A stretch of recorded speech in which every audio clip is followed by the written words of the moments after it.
ఇప్పుడు ఇక్కడ అభ్యర్థుల మార్పు అనే దాన్ని మనం ఏమీ తప్పు పట్టట్లేదండి. ఓకే, అభ్యర్థుల మార్పు వాళ్ళ ప్రెరాగేటివ్.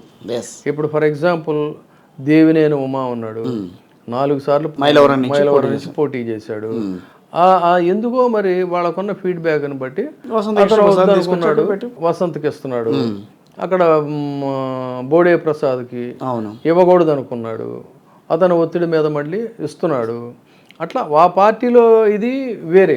కానీ ఇక్కడ జరుగుతుంది ఏంటంటే టీడీపీ జనసేన ఒకటే అన్నప్పుడు టీడీపీలో నుంచి కొంతమందిని జనసేనలోకి ఇన్ఫిల్ట్రేట్ చేసి మొదటి నుంచి జనసేనలో నమ్ముకొని తిరిగినటువంటి వాళ్ళకి రక్తహస్తాలు చూపించడం అనేటువంటిది ఎంతవరకు న్యాయం? ఇది ఇక్కడ గమనించాల్సింది. అదే విధంగా వైసీపీలో వాళ్ళు ఏం చేశారు, అభ్యర్థులను మార్పు వాళ్ళు కూడా ఇందాక టీడీపీ అనే ఎగ్జాంపుల్ చెప్పినట్టుగా వాళ్ళ అభ్యర్థులను వాళ్ళు మార్చుకుంటున్నారు. కానీ ఇక్కడ నమ్మించి నమ్మకంగా తిరుగుతున్న వాళ్ళని కాదని రెడీమేడ్గా బయట నుంచి వచ్చిన వాళ్ళకి టికెట్ ఇవ్వడం అనేది కరెక్ట్ కాదు కదా. అది నా పాయింట్ ఇక్కడ గమనించాల్సింది అది.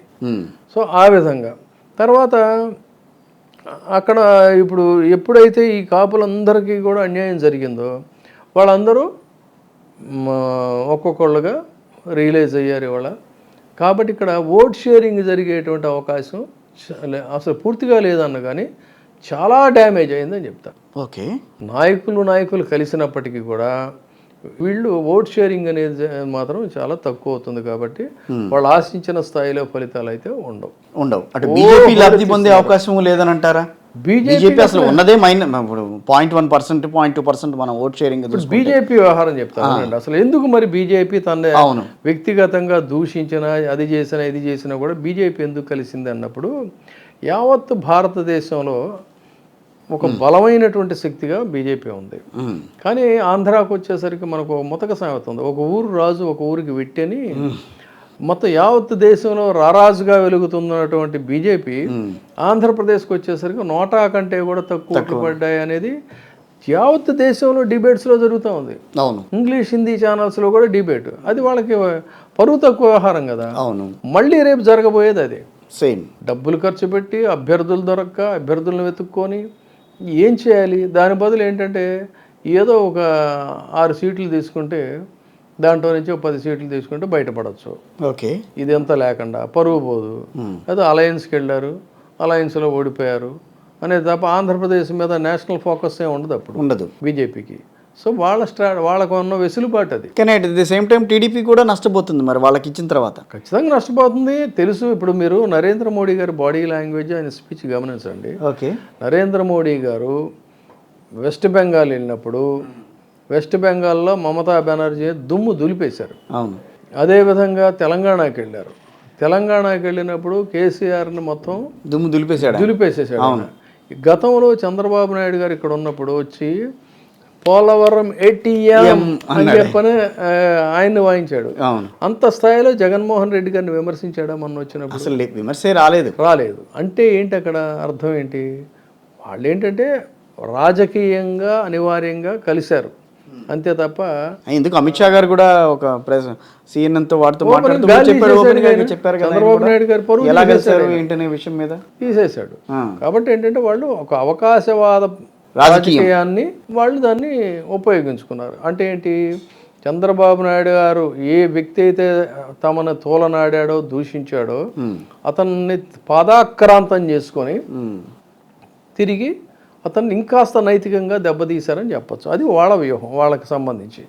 గెలుపోటములతో వాళ్ళకి నిమిత్తం లేదు ఈసారికి. వైఎస్ఆర్ కాంగ్రెస్ పార్టీ వీళ్ళ విశ్లేషణ మనం మీరు ఇస్తే కనుక ఏ రకంగా ఉండబోతోందని అంటారు? విశాఖపట్నం గతంలో అభ్యర్థుల్ని ప్రకటించడానికి ముందు ఒక వ్యవహారం ఉంటుంది ఎక్కడైనా కూడా. మీకు తెలంగాణనే ఎగ్జాంపుల్గా తీసుకోండి. తెలంగాణలో BRS ఫామ్లో ఉంది.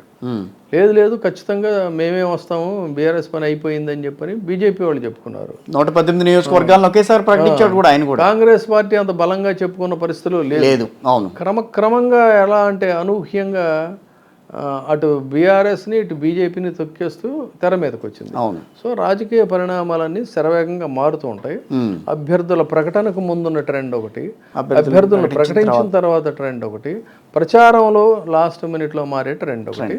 సో ప్రజెంట్ ట్రెండ్ కనుక మనం ఒకసారి చూసుకున్నట్లయితే అయితే వీటికి కనెక్షన్ ఉండదా అంటే ఖచ్చితంగా ఉంటుంది.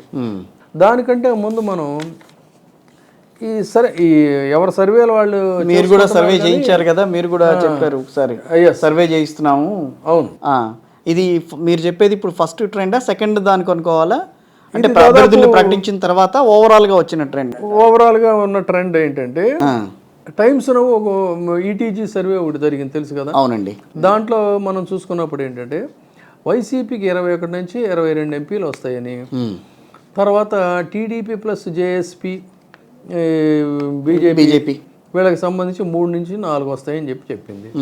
తర్వాత జన్మత్తు 118 నుంచి 120, టీడీపీకి 51 నుంచి 53 వస్తాయి, ఎంపీ సీట్లు 18 నుంచి 19 వస్తాయి.